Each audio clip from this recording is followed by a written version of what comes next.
So, did you hear the notice? So as we have written in our technical guidelines, our meeting will be recorded. If you don't want to be recorded, there are two actions to do. Either you deactivate your camera and your microphone, or you leave the session. That's the only two options you have. Okay, so we will start the program this morning until 12 o'clock. The first session will be what is called opening sessions. And it is supposed to be in Paris physically. It is our traditional conference in 2017. That the first day of the conference, always on Wednesday in Paris, in Université Paris 1 Panthéon-Sorbonne, the whole day. And then the evening, we move to Le Havre by train together. So that in the Thursday morning, everybody will be in Le Havre, and the remaining 2 days of the conference, Thursday and Friday, traditionally took place in Le Havre. But this is the second time that we organize finally our conference online. We long time wonder if we can organize our conference physically or virtually. Finally, we cannot organize. I mean, the health conditions in France, and I think in several countries of the world, is not in favor of the physical meeting. So that we decided to organize our conference online. And traditionally, the first day of the conference, the first part of the conference will be dedicated to an opening session with a speech from the hosting institution, Paris hosting institution, which is Université Paris 1 Panthéon-Sorbonne. More precisely, the Center of History of Contemporary Asian History. This is the research laboratory of the Paris 1 Panthéon-Sorbonne, and then followed by our co-organizing institution, traditionally from Asia, mostly from Indonesia and India.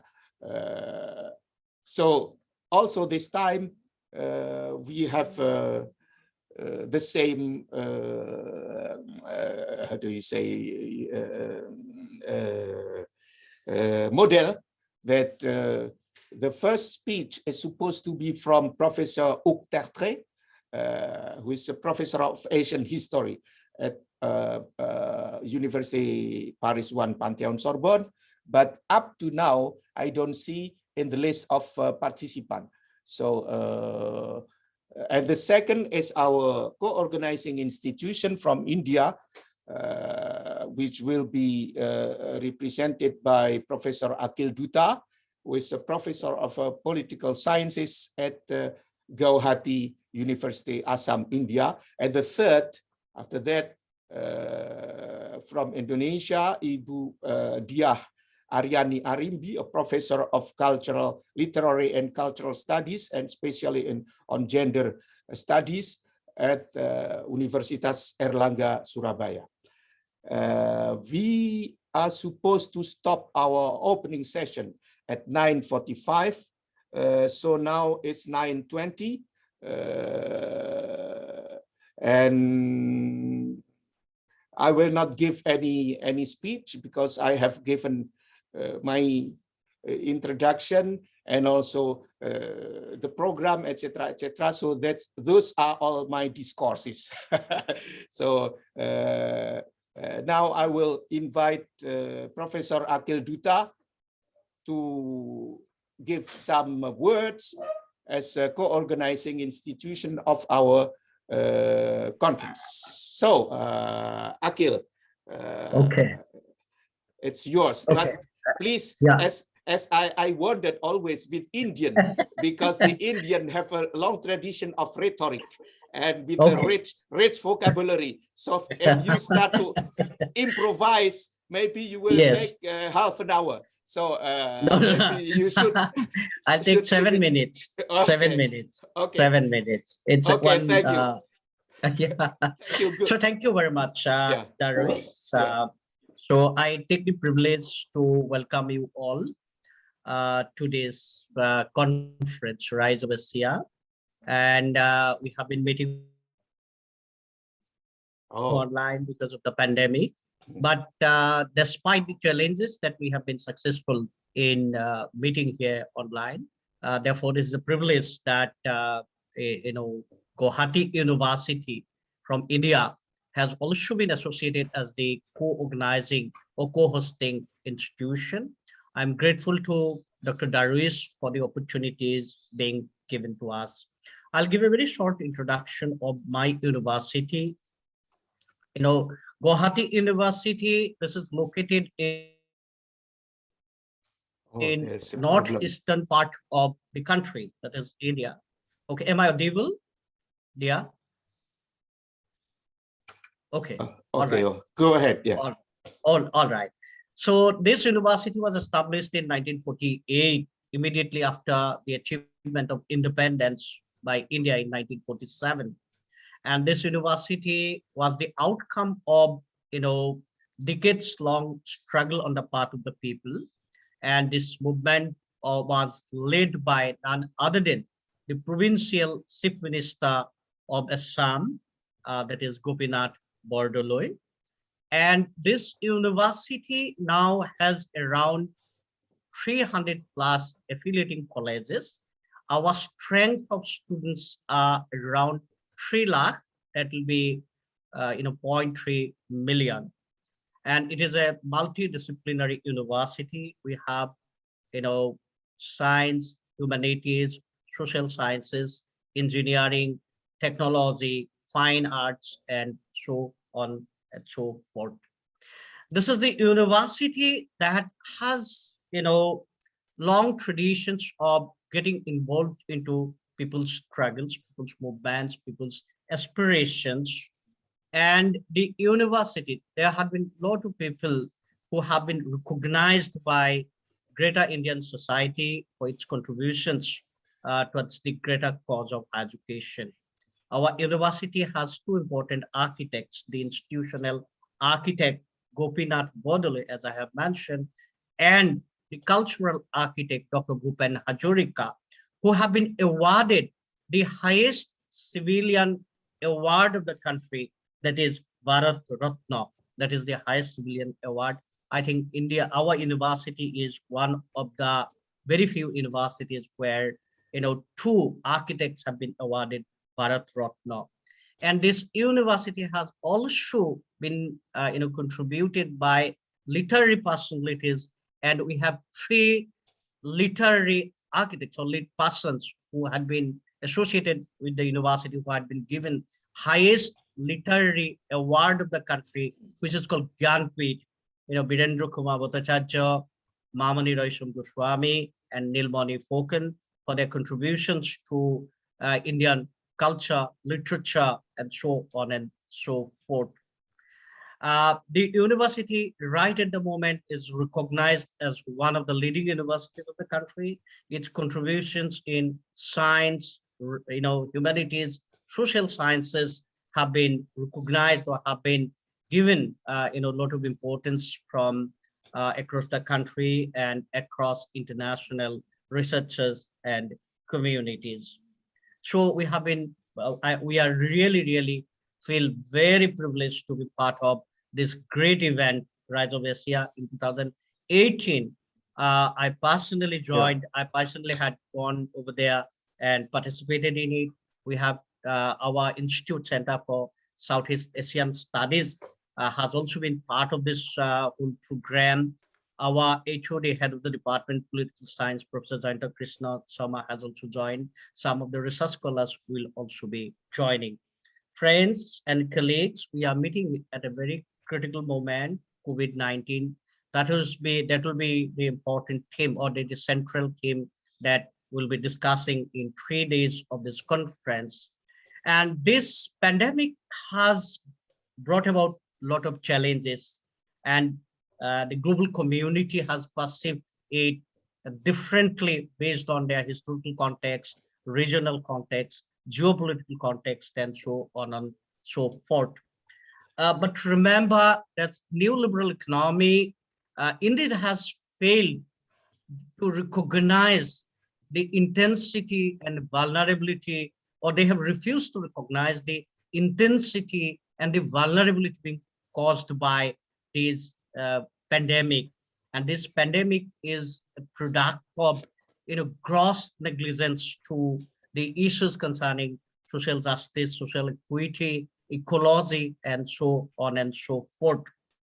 And there have been alternative voices who have always been arguing that to overcome the pandemic doesn't necessarily mean only to overcome the virus. We have to overcome the pandemic of inequality, pandemic of injustice, pandemic of gross, harm, gross injustices caused to ecology, and so on and so forth.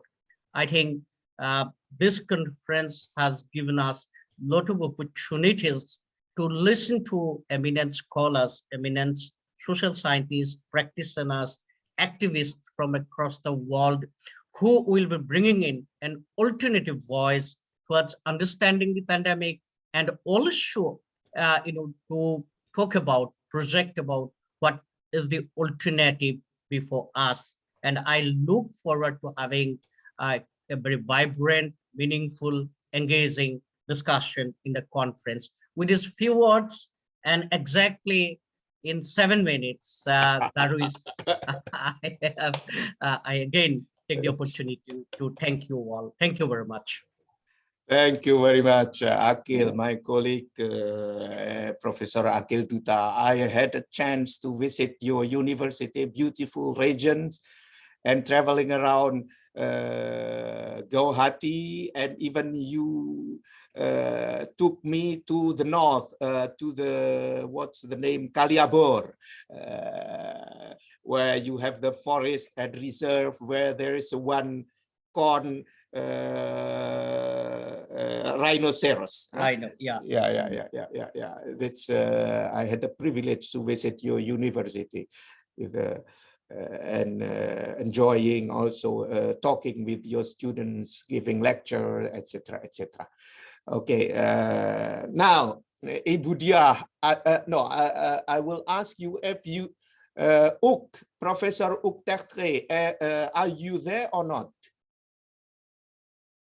No news. Okay, then I will ask Ibu Diah to give some words on, I don't know if you will promote also your Airlangga University. Yes, I was just impressed that Professor Akhil Dutta told us more than 3 million students. I think it's in the whole Assam, no? In the whole Assam. The Assam and beyond, 0.3 million. Yeah. Yeah. Okay. So very, it's huge university. Okay. Now, Bu Diah, time is yours. Okay, thank you, Pak Darwis. Hi, everybody. Good morning, good afternoon, and good evening to you all. I think this is the perks of a virtual conference, that we all be here in this virtual room from all over the world, and have different time zone. Of course, that's one of the perks. It's easier for us to meet. On behalf of Airlangga University, or we call it Universitas Airlangga, it is a great honor for us to be co-hosting institution this year for this the Rise of Asia Conference 2022, together with Paris 1, Panthéon-Sorbonne, and Gauhati University at Assam, India, and of course, University of Le Havre and Normandy. I think we would like to welcome you all to this conference. This is a conference that attended by participants from various academic backgrounds, as well as different countries and different field of expertise. So it is our great opportunity for us to be one of the co-organizing institutions. I think this is already the 5th time for us at Airlangga University to collaborate with Le Havre University and also Panthéon-Sorbonne and other university as well to be part of the insightful conference. So we do hope that this collaboration will continue stronger for years to come. So following Akhil promoting about university, I would say a little bit about Airlangga University. Our Airlangga University is located in Surabaya, in the eastern part of Java. Surabaya is the 2nd biggest city in Indonesia with population around 3 million people. So our university was established during the colonial time during the Dutch colonization. It was first with the establishment of the medical faculties, followed by other faculties focusing on medical sciences. But now we have more than 16 faculties comprising from medical sciences, life sciences, humanities and social sciences, and very recently ICT, information and technology. Unfortunately, we haven't had fine arts and engineering. So we do hope that in the future, we would have those faculties in our university. Our strength is usually in medical sciences. That's why later in the plenary session, we have Ibu Dr. Santi Martini. She's the Dean of Faculty of Public Health, who will be presenting about the ways Indonesia cope with the COVID-19 pandemic. So I'm looking forward to hearing her presentation. So distinguished ladies and gentlemen, in this challenging time when COVID-19 pandemic is still not over yet, we are not sure when it will be over. This conference, the Rise of Asia conference, proves to be very significant because this is a time when we sit together and discuss about what COVID-19 has done to us all. Its impact on economy, politics, society, culture, all aspects of lives, and also what major changes that we experience and will experience because of this COVID-19. And this has also become one of the themes that we are going to discuss during the conference.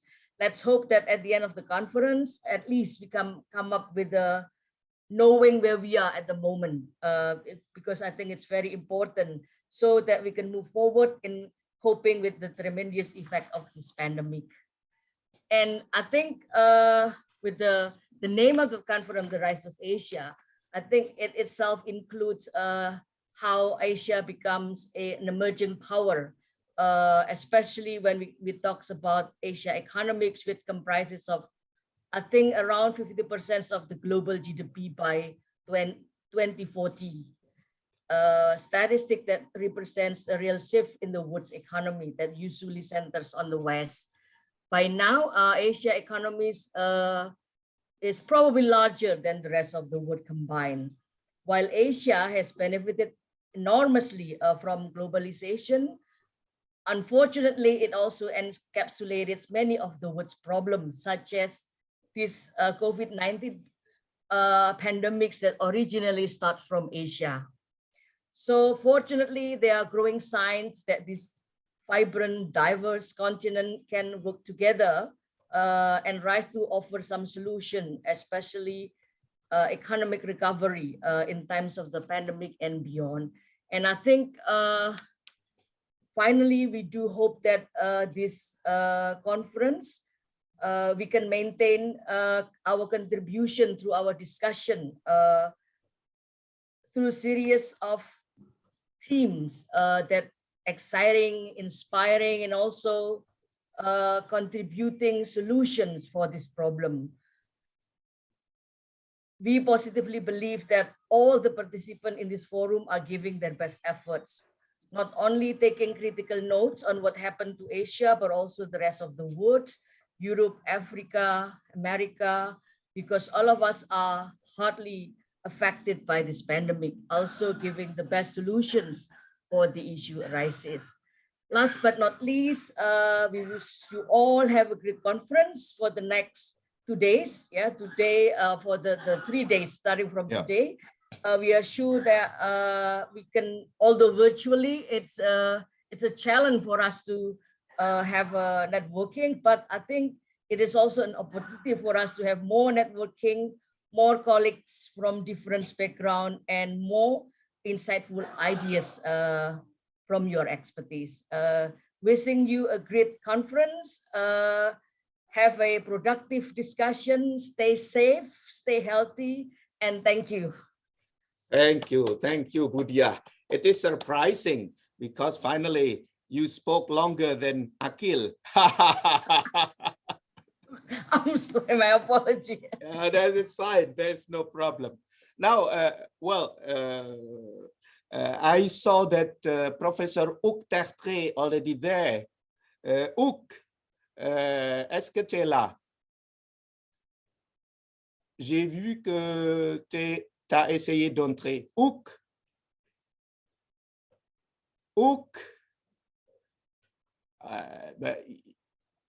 Il est entré tout à l'heure. Comment il a disparu? Voilà, je suis revenu. Ah ouais, très bien. So, now... Excusez-moi à tous et toutes pour ce retard technique, en quelque sorte. Donc, me voilà. Excuse-moi, vous avez commencé la séance, bien sûr. Où est-ce que vous en êtes, Darwis? Alors, donc, je vais expliquer. On a commencé. Tu étais prévu le premier qui a donné la parole et tu n'es pas encore arrivé. Donc, du coup, j'ai demandé à Akhil et puis Dia de la English, Darwis. In English, Darwis. Sorry. Hari, how are you, Hari? I'm fine. Yeah. Hari is my colleague. It seems that Hari is in Paris now. Well, now, since you just arrived, are you ready to give your speech? You can speak partly in French a little bit, but with the risk that the majority of the audience will not understand. So we expect that you give your speech a little bit in English, okay? Ok. Vous m'entendez là? Ouais. Bon. Well, firstly, excuse me for the time. A few words, if I can, in French, to inaugurating this new Congress. Donc, c'est un grand honneur, en fait, pour moi, de parler aujourd'hui parce que nous inaugurons à l'Université Paris, qui a plusieurs siècles d'existence, la Sorbonne a plusieurs siècles d'existence, mais l'Université Paris fête cette année même ce qu'on appelle son jubilé, c'est-à-dire les 50 ans de sa nouvelle forme. L'Université Paris a été constituée après la tourmente française de 1968 et cet anniversaire, ce jubilé correspond aussi à cette année, donc je crois que c'est pour nous une occasion importante à célébrer. Sorry, Hugues, I will translate, okay? I will say, Hugues is supposed to speak in French because he represents very official and the most important university in France. So he has to speak in French, but after that he will speak in English. But sure. What he said is that the University of Panthéon-Sorbonne celebrate this year. Paris 1. Paris Panthéon-Sorbonne 50 years after the May Revolution, 1968, I think. Et c'est ce qu'on appelle le jubilé. Jubilé. Voilà. Jubilé, yeah. Et donc, depuis quelques mois et encore pour quelques mois, nous sommes dans le cadre de ce jubilé, et ce que je peux dire aujourd'hui se trouve aussi dans le cadre de ce jubilé. Ouais. So that our conference says we a part of this jubilee of the University of Paris and Paris 1. Okay. Well, I can speak a little bit English, sure. Yeah. Yes. I come to bring you your greetings from the University Paris 1 and from the Center of the History of Contemporary Asia. The purpose of which is precisely to document and to understand and in a certain way to accompany the rise in Asia. I'm sorry, but for the sun is shining on my Your face. in my face. But the weather is fine in Paris, you know, and it's the reason. Well, I come to bring you greetings from the Université Paris 1 Panthéon-Sorbonne and from the CHAC. It is therefore a great pleasure to welcome you for this new meeting and to wish to share our reflections in France, in Le Havre and Paris, and other way, other places. I will record our contribution of this ceremony is to getting especially to Dawis Curie, who organized this meeting since 2014. Yes. And it is a new meeting between us around the concept of Bandung spirit. I would like to just recall, because we are in the 67th birthday of the Bandung Conference. I think I have no need to record the facts, because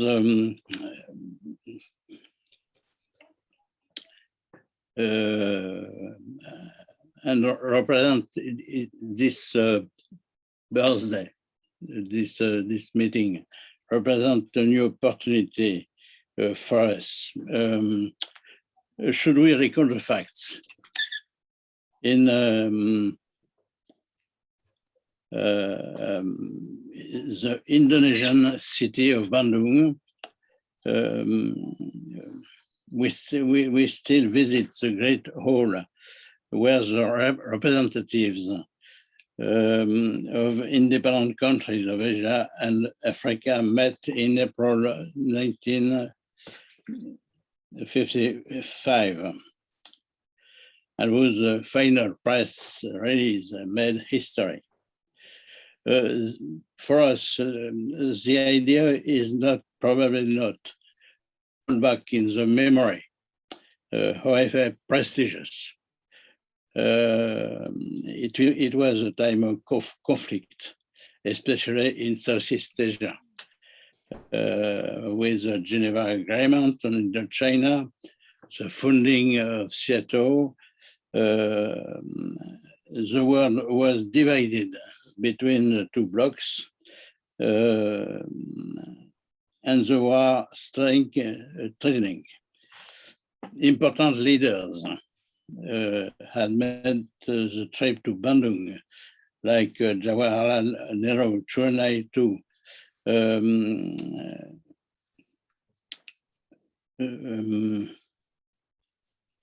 is different. Today is different. The world has changed, of course, and your work that will reflect that. A new perspective emerge. We are talking about we were talking about the Asian drama. We are celebrating the Asian growth today. Obviously, poverty has not disappeared, but new objects are coming up from digital to taking gender into account. New traits also appearing, terrorism, ecology, health, pandemic and coronavirus, sure.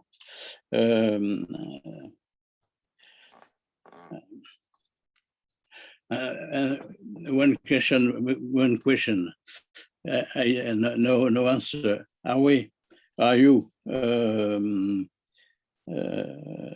still from the third world or not?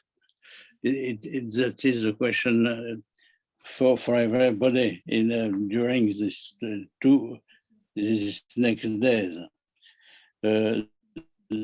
So the idea is to question the legacy of the conference, this spirit of Bandung that unites us and its relevance today. I wish you sure an excellent work.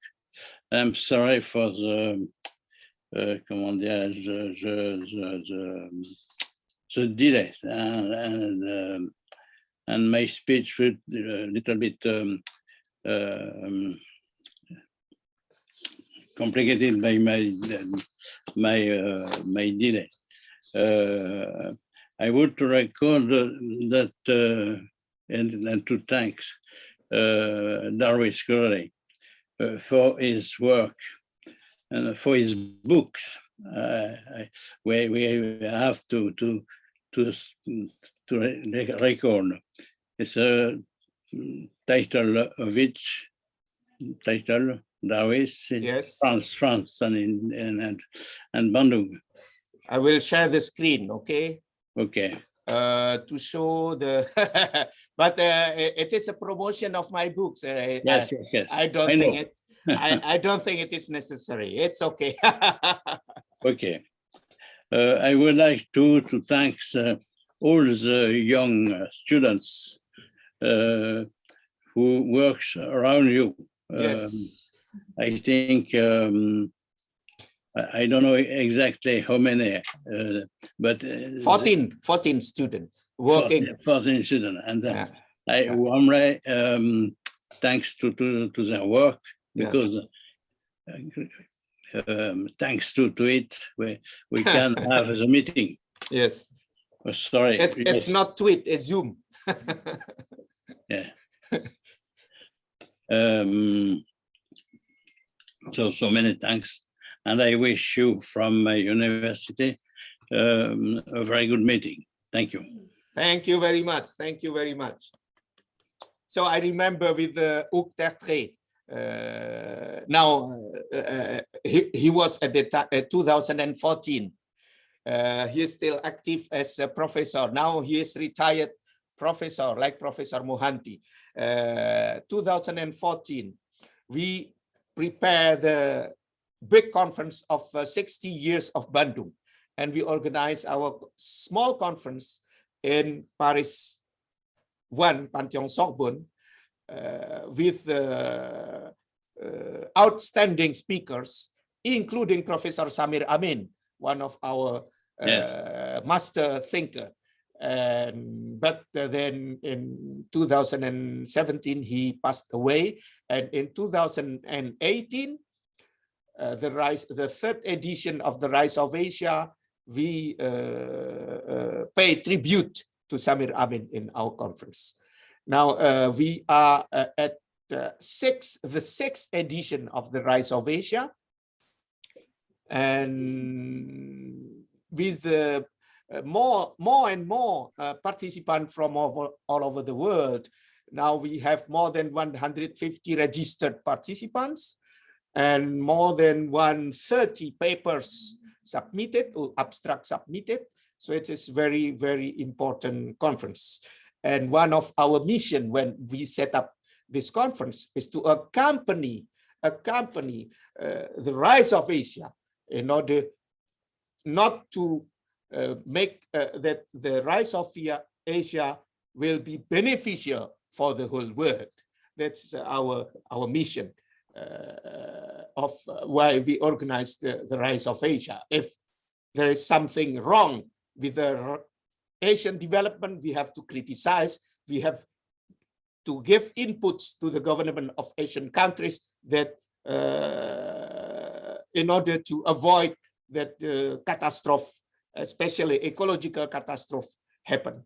That's because we see that the model of development in Asia, the rising Asia, they follow the same model of the Western, which is based on economism, materialism, capitalism, productivism, and patriarchy that threat the sustainability of the world. So we have to accompany the rise of Asia so that it doesn't go down to the catastrophe of the world catastrophe. That is our mission.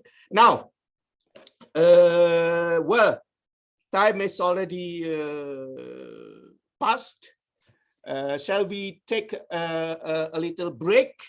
And in 5 minutes, we come back for the first session dedicated to the assessment and perspective of COVID-19 from Asian point of view. So there will be 5 speakers from China, from India, from Indonesia, from Korea, and from Palestine. So let me prepare for the next session. I will take a small break and we come back at 10 o'clock, okay? Thank you. And you can also deactivate your camera and your microphone, and we'll come back at 10 o'clock, okay? Okay. Thank you very much. Thank you. How many minutes? You tell the time, duration, 10 minutes? No, now it's no, 5 minutes. 5 minutes. Okay. 5 Okay, minutes. all right. Okay. All right. Okay. Yeah, because you are not in the same time zone. Exactly. Okay. You are That not is in why the I- same. Exactly. Okay. Thank you. 5 Yeah. minutes. Okay. Okay. 5 minutes break. Thank Okay. you.